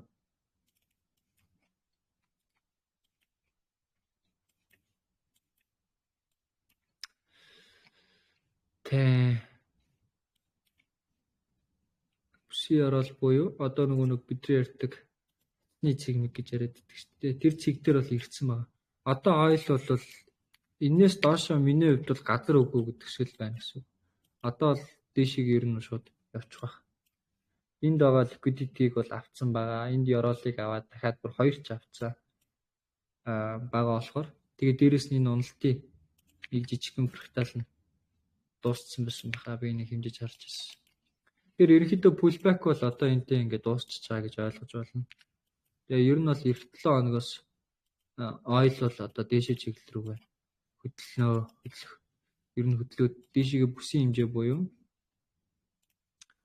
бидний авах хэмжээ за бүр том хэмжээгээ бодоод үзэхэд дээшээ нэг энэ хүртэл явна гэсэн үг. За ер нь бол энэ оройгоо дахиад эвдэж орж ирнэ л гэсэн үг. За ойлын хувьд бол ийм их үү байгаа. Доллар бол хэдүүлээ бүр анхнаасаа л ярьжсэн шүү дээ. Энэ дээрээс одоо ер нь доллар уналт руугаа байгаа гэдэг энэ бүр баг ихний хичээл дээр ч ярьж илүү хоёр дахь дээр ч ярьж илүү ирсэн байна. Тэгээ ичээс ерөөдөр rejection аваад доллар одоо ер нь даун тренд чиглэл рүү орцсон явж байгаа. Энэ төсөлтийн хэмжээ энэ ч өөрөө хандсан, дууссан. Тэгээ дээрээс нь ордер блок зоноос эхлээд үүсээд унсан. Унахтаа бүр ингээд нэг мөр толгой мөр зүртэй та нарын харж болох юу вэ гэдэг бүхий л баталгааг цааваад доошоо явсан байна. Тэр ерөнхийдөө одоо долларын индекс ер нь доошоо чиглэл рүүгээ ер нь явчих юм шиг санагдаад байна. Гэхдээ бас хэцүү. Доллар доошлоод тахаарч алт нэг жоох өсчихгүй ч байгаа шиг тийм. Доллар одоо ичээс доошоо амар унах гэвэл алтуудаа дээшээ хийх явах юм байна. Бас айгүй хэцүү л байна. Эсвэл магадгүй нэг доошоо явж байгаад буцаад дээшээ өсөх юм болов. Яах юм бол. Гадаа Трампын заслыг бол бас ойлгох байна. Үнэлээ хэрүүхэн л гарч ирж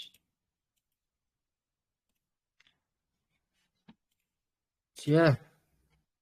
За манайх өөр асуух юм юу вэ? Чи хэд хоног жоохон ойр мотой эвлэг гээд явж гинөө.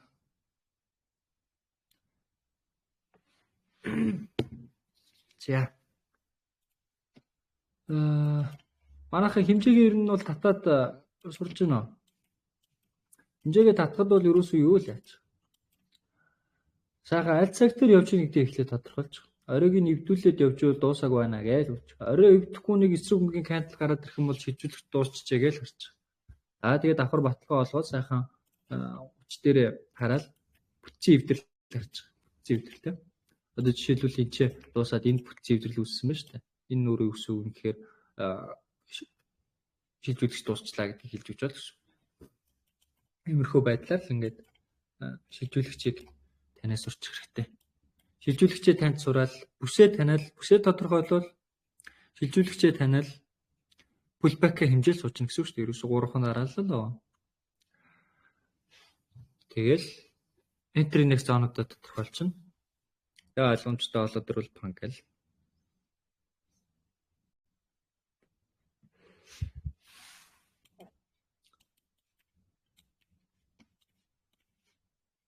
За тэгээд ер нь дараагийн хичээл ер нь бол 2-7 хоног баг давтлага орох баха. Тэгж чад нэг өдөр юу яана? Бүгдээр нэг уулзж агаад нэг тийм яг нэг мэдгүй ойлгомжгүй авнууд асуугаад яг нэг суух нэг тийм зохионо. Онлайнер биш өг дээр нэг сууж байгаа. Жижигхэн офс мовс төрөсөлж байгаа ч юм уу. Тэгэж соно. Нэг давтлах хичээл тэгж орно. За иймэрхүү л анда. Таад ямарх байна? Өнөөдөр ингээд дуусгах ба. Дахиад асуухаар юм байна уу? За хэдүүлээ. За ишээл зөөх энтри нэмэх талаар ер нь бол ярьлаа. Таад асуухгүй болохоор би тэгээд бас яг бүрэн гүйц тайлбарлаж өгөөг сайн мэдэхгүй маяг ойлгуулж чадсан. Спортын хувьд бол байгаа юм. За шилжүүлэгчийн бүтэц цагуур 2 бүтэцийн талаар тэгээд тэр дундаа нэг нь маш өндөр магадлалтай явдаг хөдөлгөөнийг өнөөдөр ингээд зааж өглөө. Би нөгөөх нэг 2 дахь асуултаа ярьж байгаа. За. Тэр нөгөөх өмнө нөгөө асуужсэн. Тэгээд одоо зураг зурсан болохтой. Одоо тэр цагаан нь болохтой зэрэг доошоо заагаад байгаа байхгүй. Артлынх нь. Одоо артлын юм дээр. За. Цагаан практикал нь одоо доошоо зааж байгаа. Тэр шараар зааж гэсэн үг шүү дээ. Нөгөөх нь болохтой улаан нь болохтой дээшгээ заагаад байгаа байхгүй. Яг энэ тохиолдолд одоо дээшгээ явах уу, доошоо явах уу? Надад ийм нэлийн хэд ажиглагдаад биткойн дээр өнөдөр бас тэгээд байгаа. Тэгээд ийм тохиолдолд тэгээд энэ өмнө асуусан асуулт л та. Тэгээд сайн ойлгуулж чадаагүй байх. Өмнө хичээл дээр. За энэ дээр хэдүүл юу ярил л та. За ер нь бол юу? Одоо энэ 2 дахь зурган дээр байгаа энэ улаанаар зурцсан байна шүү дээ. Энэ улаан чинь үнэхээр үндсэн хөдөлгөөн pullback шилжүүлэгчид ерөөсөө яг шилжүүлж байна. Тэг бүр хангаж л байх юм бол дээшээ явна. Шилжүүлэгч оройг эвдэх гэдэг шүү дээ, тий. За эвдвэл хамаагүй. Эвдүүлэл ханалтаас нь зөрөөд сэл гэсэн үг. Тийм бас. Өнөөдөр биткойн дээр энэ доошоо шилжүүл юу хичээдэл явчихдал. Тэгээ аль нь биткойн дээр харъя. Бүр баг цаг дээр л та. 1 цаг 1 минутан дээр хэлв. 5 минут. 1 минут. Багтаа ер нь 5 минут дээр л харж зурсан дээр шүү. Тийм. Харъя. Та юуг нь багсгаад байгаа юм болов. За одоо саяхан л та. Саяхан. За би юм дээр хараах юм. Биш тэр ингэ операц. Энийг яриад байгаа юм болов. За би зурцсан байгаа. За би скриншот хийгээд явуулчих. За тэгээс талын яцсан шүү. Энэ хэдийн юм дээр энэ нэг л сонио харагдав. Наа чи биш ээ. Буруу юм болчих. Тэрийг энд. Байд эргэлтээтэй юм гарч ирвэл шинжилгээ гэдэг юун дээр зүгээр сайхан оруулаад тавиад байгаа.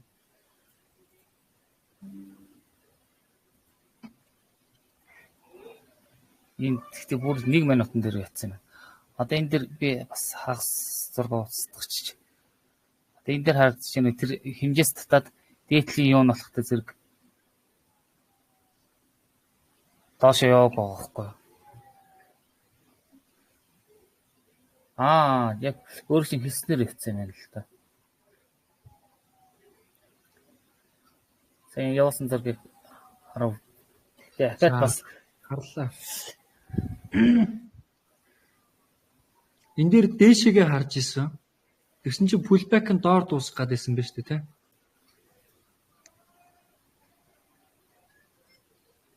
За би энэ дээр гаргая. Одоо 1.9-д энэ яг ямар хөдөлгөөн байсан юм бол би одоо томоор нь харахгүй болохоор сайн мэдэхгүй л байна л та. Одоо 1 минут нь болохтой зэрэг би тэр одоо энэ урт ногоон кандл шүү дээ. Хэдэн минутын үед вэ? Хэдэн цагийн үед вэ? 1 минут. 1 минут хэдэн цаг? Одоо яг энэ чартын дээр хаана байсан юм? Тэр доор нөгөө цаг нь гарч ирдэг шүү дээ. Тэр ядгаа хэлээд өгдөө. За энэ юу юм бэ? 17:36 дээр юм байна. 5:30.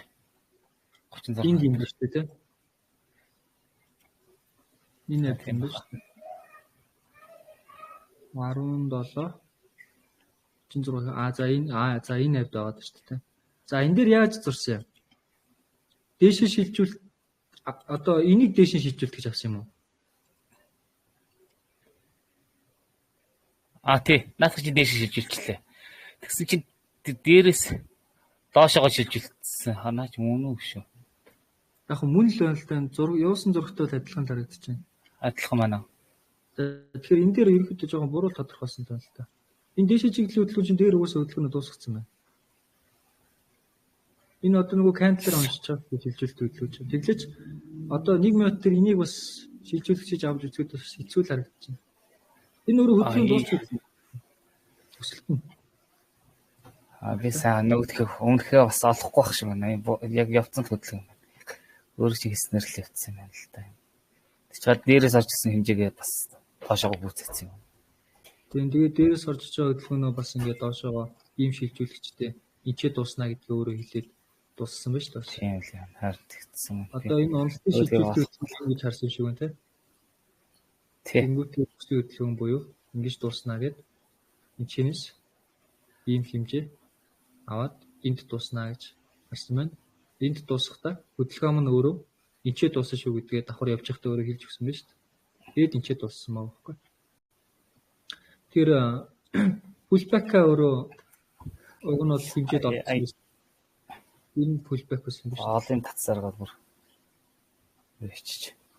Тэгээд энчнээс сайхан сэл энтрийг нэх хүсэн биш үү? Шилжүүлэгчийн оройг яг шалгаад орж ирсэн биш үү? Тий, наад шин тэгсэн. Бас эсрэг нэг хөдөлгөөн орж ирсэн юм а. Би одоо цагаа олохгүй байгаад.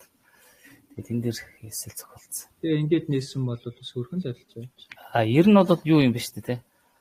Сүүлд үүссэн хөдөлгөөнөө эхлээ явна гэж үзэх юм ба шүү дээ, те. Тийчээ дараагийн хөдөлгөөн. Хөдөлгөөний уялдаагаа их сайн таних хэрэгтэй. Одоо за эхлээд бүр одоо эхнээсээ харах юм бол энэ дээр яг юу болсон бэ гэхээр за энд ийм шилжүүлэлт хөдөлгөөн хийгдсэн байна. За тэгээд хэмжээ ичээ дууснаа гэдэг ерөнхийдөө нэг юм хөдөлгөөн энд ингэ яваад дууссан байна гэсэн. Энд ингэж яваад дууссан. За тэгсэн чинь үргэлжлээд энэ хөдөлгөөн энэ бүсийг энд дахиад шилжүүлэлт хөдөлгөөн хийсэн байна. Шилжүүлэлт хөдөлгөөн хийсэн. За тэнгуүтээ бүсийн орой буюу эндээс татагдаад нэг ийм одоо фрактал одоо ингэ зурчлаа. Эхний ээлжинд бол ингэ зурчих гэсэн. За тэгэхэд бол бидний чи сел харна тийм үү? Сел энтрийн. За тэгвэл пулбак хаана тусах вэ гэдгийг тодорхойлох хэрэгтэй. Пулбак тусах хамгийн эцсийн цэг маань өөрөө энэ орой дээр байгаа тийм. За тэнгуүтээ бид нар явж байгаа хөдөлгөөнөө бас хэмжинэ гэсэн. За баг цаг дээр арилжаа бити хийгээд одоо ялангуяа 1 минут дээр бити хийгэрэг гэдэг шалтгаан бол ерөөсөө энэ гэсэн. 1 минутын за нэгдүгürt өөрөө богинохон байдаг. Одоо жишээлбэл энэ шилжүүлэгчийн хөдөлгөөн хэдэн пипс нь 40 пипс л ууддаг. Тал цаг гэдэг нь 20 пипс нь орч жоохон зайд ууддаг байхгүй. Тэнгүүд пулбакийн хэмжүүд өөрөө хэцүү байдаг. Тэнгүүд энэ дээр харангуй жишээлбэл энд ингээд фракталын 2 дугаар загвараар ингээд дууссан юм шиг үгээд энэ чинь сел энтрийн нэдэг. Тэгсэн чинь үгүй дахиад дээш шилжүүлнэ өөр дахиад дээр дуусна гэдгийг өөрөө хэлээд өчөж байгаа. Тэр стоплоос цохиулах эрсдлээ байгаа. Энийг мэдэхгүй байхгүй. Яг л 2 дугаар загвар байгаа байхгүй. Тэр баг цаг дээр арилжаа бас нээж болохгүй шалтгаан шин. За тэгэхээр шилжүүлэлт явцны дараа энэ өөрөө тодорхойлж эхэлж. Шилжүүлэлт хаанд тус ижид туссан ба. За тэгээд үндсэн пулбак мөн өөрөө хаанд тусах гэхээр энд дуусна гэдгийг хэлж өгсөн байгаа байхгүй. За тэгээд энэ чинээс одоо бидний сел энтрийг харж эхлэх цаг орж ирнэ гэсэн. Эндээс. За тэгэнгүүт давхар энэ чинээс юу харж болох вэ гэхээр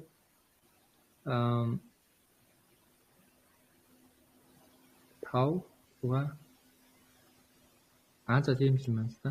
15 минутын кандлыг шийдвүлээд 45, 46,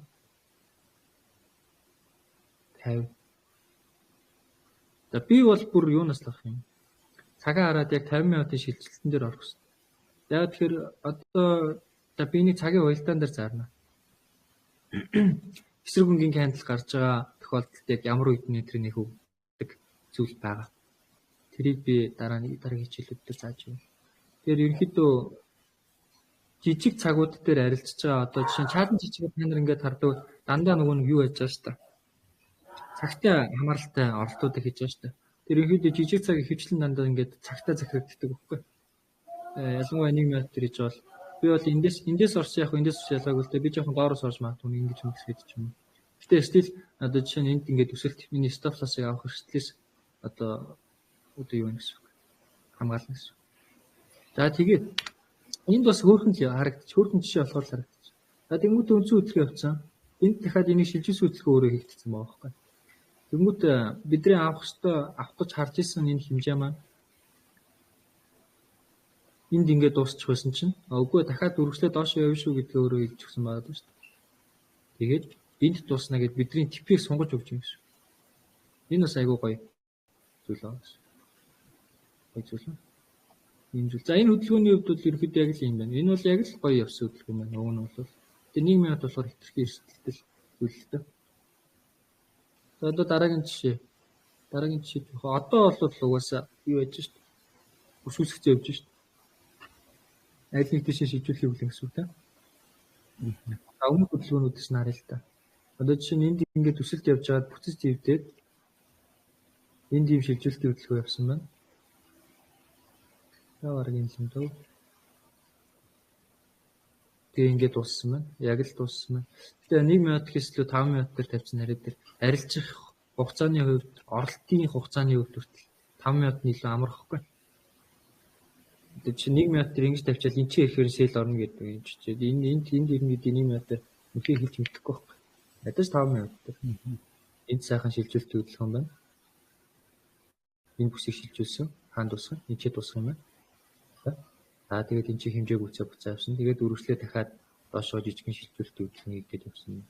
Мэдчихлээ ингээд 5 минутаар хараад явсан нэрээ дээр.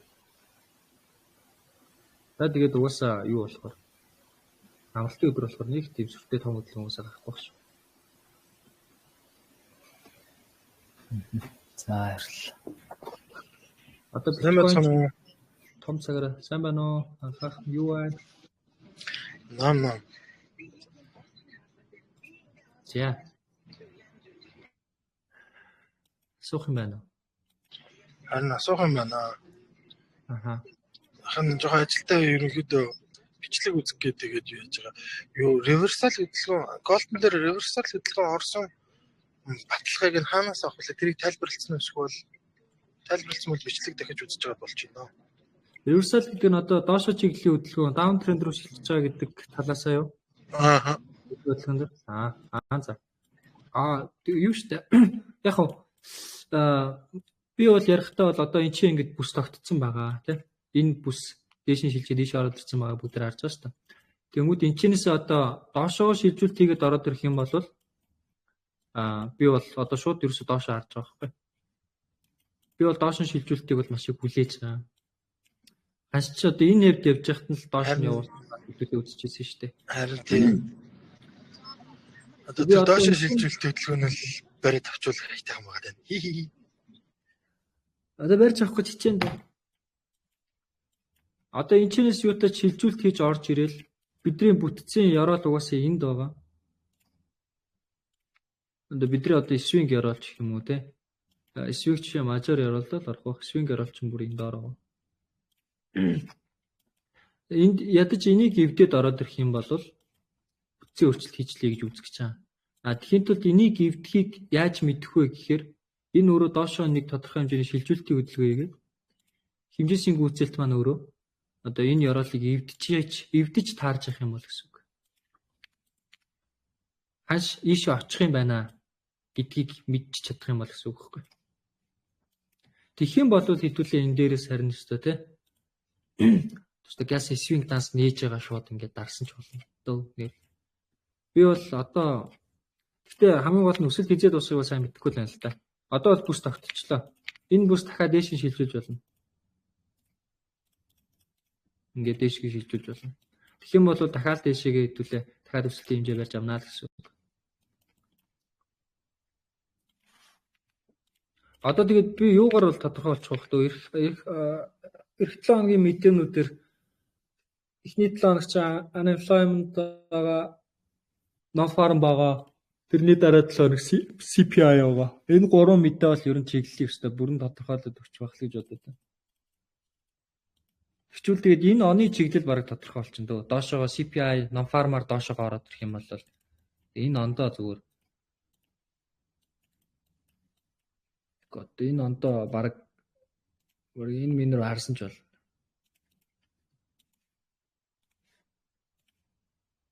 Яа 6400 pips.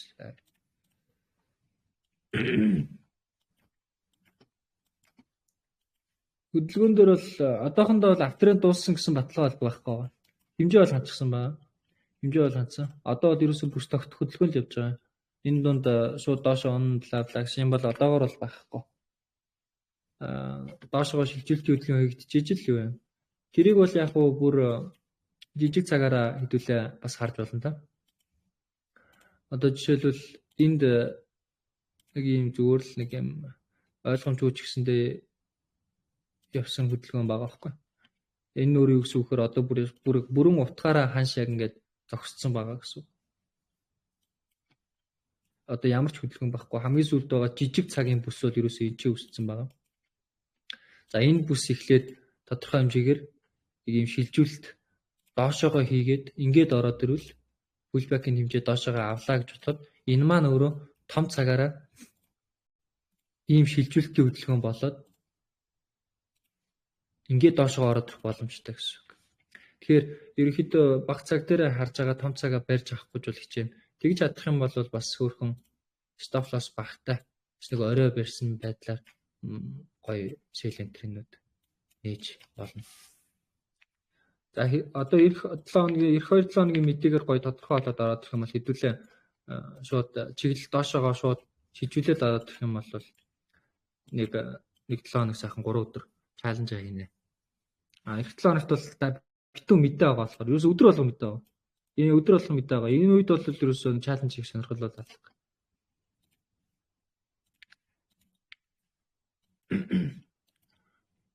За паундын хувьд бол дахиад нэг дээшээ өсгөчмөр нь тэгж жагаад юу юм да.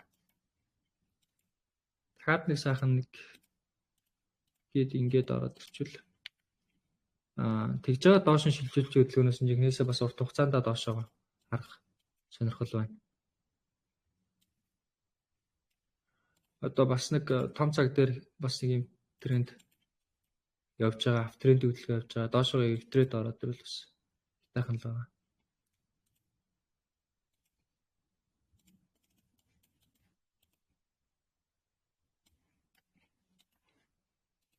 За иймэрхүү. Ер нь бол иймэрхүү. Хичээл одоо татаж аваад би явуулчихна. За та хэд өөр гоё асуух юм байна уу? Эсвэл гоё санал шүү. За тий. Арилжих цагуудыг би нэрээ та хэд тайлбарлаад өгье. Scalp арилжих хийж байгаа бол ерөөсөө 30 минут 15 минут гэдэг 2 цаг дээр харж байгаа. Тэр цагууд зүгээр шүү. Tunаад тэр тэгвэл бид нар хараад хүлээлт авчих.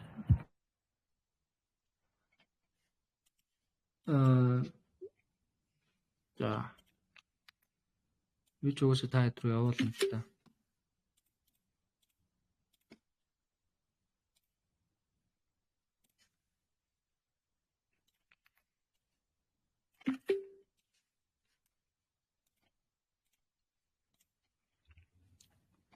За энэ дээр би явуулчлаа. За scalp барилжаа хийж бол 30 минут 15 минут төр шинжилгээг хийгээд 5 минут дээр pullback хэмжинэ. Тэгээд 1 минут дээр оролтоо юм шиг. За day төрлийн арилжаа хийж бол 1 цаг 4 цаг дээр шинжилгээг хийгээд 15 минут дээр pullback хэмжээд 5 минут дээр оролтоо хариуцлаж. За swing арилжаа хийж байгаа бол энэ буруу өчсөн байна. Swing арилжаа хийж бол энэ weekly daily л байх хэрэгтэй байна. За би нэг засаа дахиад явуулъя.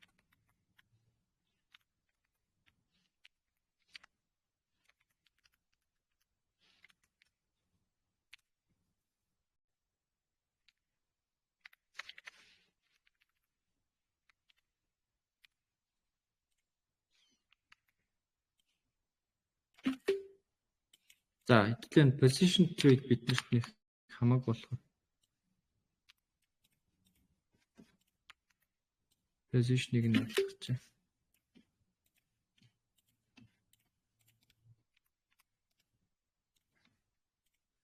За эндээс юу харах вэ гэхээр бид нар арилжаа хийхэд дор хаяж 4 цагийг хооронд нь ууж хардаг гэсэн үг.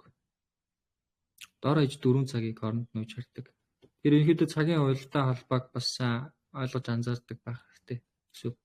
За арилжаа цагууд нь ерөөсөө юм байна.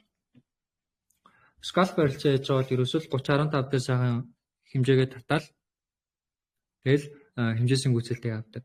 Нэг 5 минут дээр ерөнхийдөө pullback хэмжээд ороход энэ үсрээл нэг 10-15 минутын урттай л арилжаа болдог. За day trade хийж байгаа бол ерөнхийдөө day trade бол бас харьцангууд нь 4 цаг маг бас болох боломжтой. Нэлээд удаан барьдаг. Заримдаа 8 цаг магч болдог. Миний хувьд бол айлуулах би ч нөгөө өглөөдөө daily-гийн high low тогтох магадaltaй гэж үзэх юм бол өглөөдөө арилжааг нээждэг. Аз маз дээр. Тэгээ орой Нью-Йорк дээр ерөнхийдөө хэмжиж байгаа. За энэ daily-г ороод байж магадгүй ч юм уу, хаа яаж магадгүй ч юм уу тэр зэвүүд дээр гаралтай байдаг гэсэн үг. Day чиглэл дээр бол тэгээд за swing бол яг нь swing шинжилгээнүүдийг бол хийж байгаа. Чиглэл тодорхойлох гэж бол хийж байгаа. Гэтэ одоо бол нэг тэгж аим swing оролт бас олон болно хийж чадаагүй л. За арилжаа их цагууд бол юм байгаа шүү за. За энэ дээр арилжаа цагууд гэдэг зүйл юм лээ. За тийм байна. За цагийн шинжилгээнүүд яг за энийг дараалал.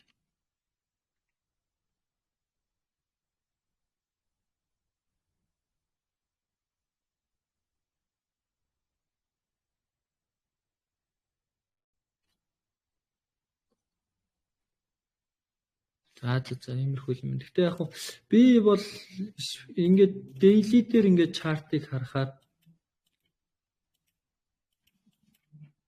юу байгаа. Бас нэг бодол байгаа. Тэр нь юу вэ гэхээр энэ магадгүй өөрөө шилжүүлэлтийн хөдөлгөөн байж богдгүй юм шиг санагдаж байгаа шүү. Шилжүүлсэн хөдөлгөөн байж магадгүй гэсэн бодол бас байгаа даа. Тэгээд үргэлжлээд бас дахиад дээшээ өсөж магадгүй гэсэн таамаг байна.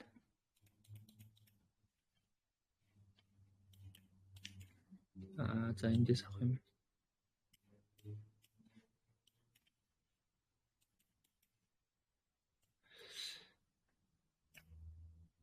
Энд ингээд энэ өөрөө шилжүүлэгч хөдөлгөөн байх боломжтой л болчиход байна л да. Энэ урт хөдөлгөөн маань ингээд нэг юм шилжүүлэгчтэй daily дээр шүү дээ. Daily дээр ингээд нэг юм шилжүүлэгч байх боломжтой. Тэгээд өмнөх ёроолоос хэр нэг юм хөдөлгөөн байж магадгүй гэсэн зүйл байгаа. Гэтэ энэ дээр бол нэлээд олон баталгаанууд бас байхгүй л дээ. Нэгдүгээр энэ дүрмийг бас зөрчиж байгаа. Голын цэгийг эвдэж байгаа. За уртын хэмжээг харьцуулбал энэ юм урттай гэхээр бас зөрчигдөж байгаа юм. Тэгэхээр одоо яг уу батлагдах цаг нь бол эх 7 хоног дахиад дэшигээ өргөжлүүлээд өсөд ороод ирвэл баталгаатай болж эхэлнэ л дээ. Ингээд гараад ирвэл шүү дээ. Тэгэх юм бол дахиад өргөжлөө дэшигээ ингэж явж болох юм байна гэдэг зүйл бас гарч ирэх гээд байгаа гэсэн үг. Энийг бол хүлээж байна. Хэрвээ энэ ингээд өсөд ороод ирэх юм бол юу гэсэн үг вэ гэхээр алтыг ер нь бол доошоо хэсэгтэй харахгүй. Одоо баг ирэх сар мар бол алтыг ч бүтэн дээшээл харнаа гэсэн хандлагатай болж байна. Яа тэгэхээр том цагийн бүр swing бидний бүс өөрөө энд байгаа байхгүй. Swing бүс маань өөрөө энд байгаа. Тэгчингүүт энэ маань өөрөө юу болох юм гэхээр ингэж дээш нь шилжүүлээд ороод ирвэл ийм хөдөлгөөн тэгээд ийм шилжүүлэгч хэмжээсийн гүйцэлттэй ийм руу орох гэдэг юм гэсэн үг. Тэгэхээр хэрвээ дээшээгээ бүр хүсснээр яг энэ бүсийг шилжүүлээд ороод ирэх юм бол урт хугацаанд бүр энэ бүс маань өөрөө шилжээд одоо бүр weekly-гийн чартн дээр гэсэн үг шүү дээ. Weekly-гийн чартн дээр ийм хөдөлгөөн болж харагдах гэдэг байна гэсэн. Одоо эх 7 хоног дахиад дээшээгээ ингэж өсөд ороод ирэх юм бол таад ийм хөдөлгөөн үүсэх боломжтой болчихдог бүр урт хугацаагаар. Гэхдээ pullback маань бас хэдэн 7 хоног явах учраас дунд нь бас нэг ийм доошо тренд өгөх сарууд байна гэсэн. Тэгээ pullback-а хэмжээ дуусваад үлдсэн хугацаанд дээшээ гэхээр ер нь бол нэг тийм 5-6 сар хүртэл 5-6 сар дээшээгээ байвал ийшээгээ ороод ирэх боломжтой гэсэн үг. Тэгэхээр урт хугацаанд чиглэл эх 7 хоногоос ус их юм шалтгаалж магадгүй л байна. Ер нь бол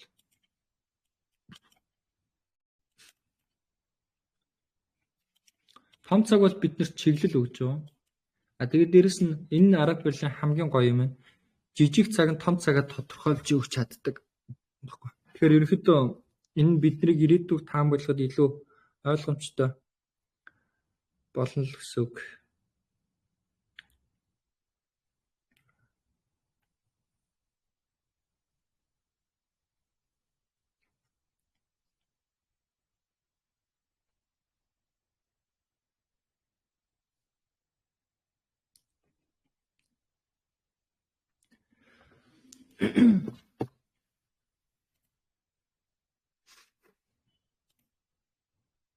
За биткойны хувьд бол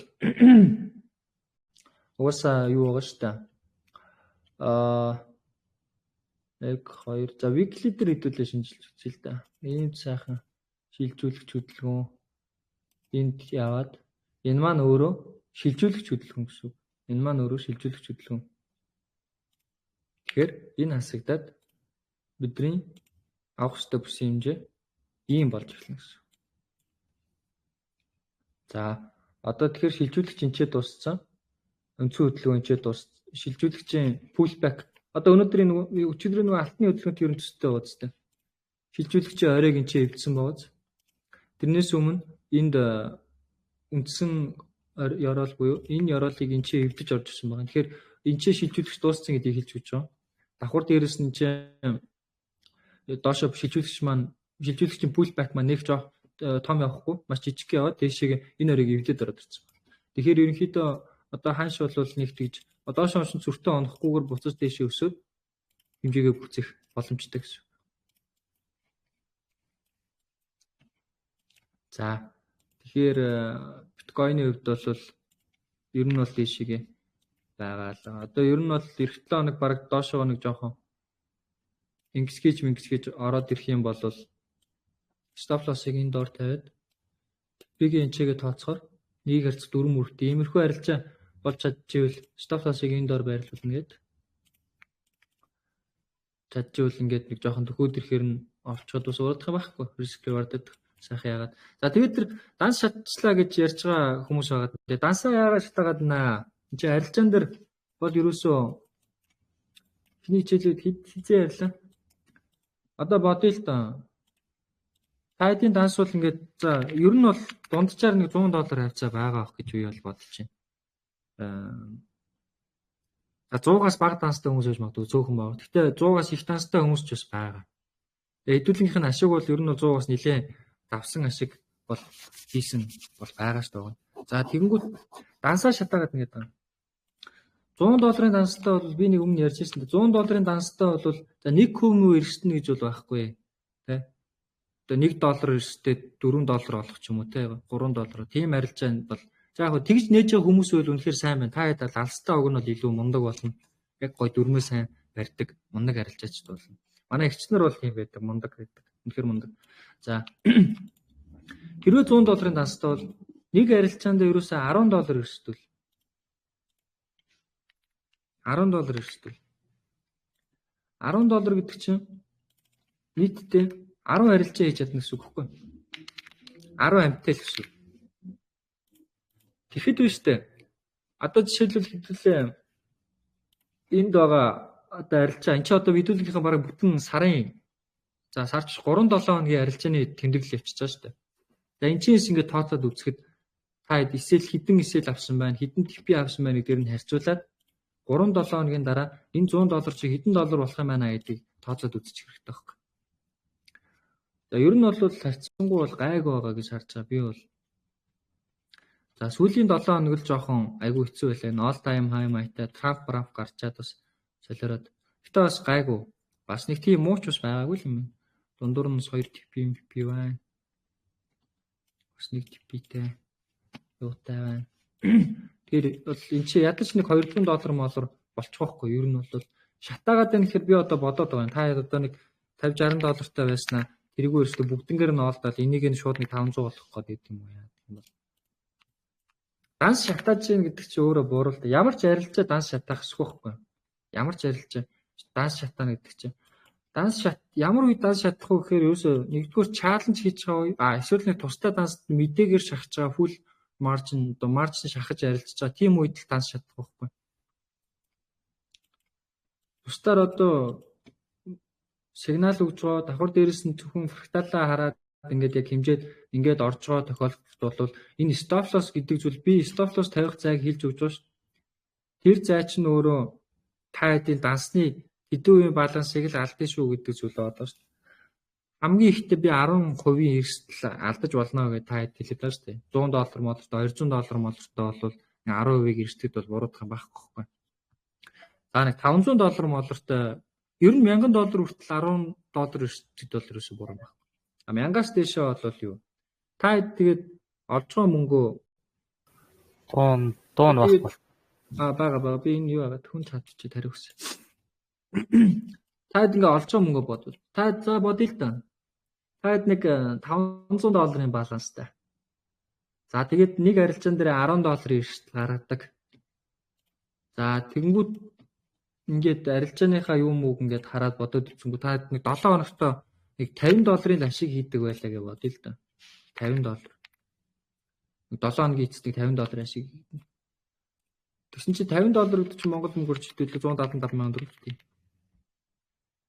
Чи ингээд хажуугаар ингээд 175 мянган төгрөг ингээд 7 хоногт олж гин гэж байгаа байхгүй. $500 л баланстай байхад шүү дээ.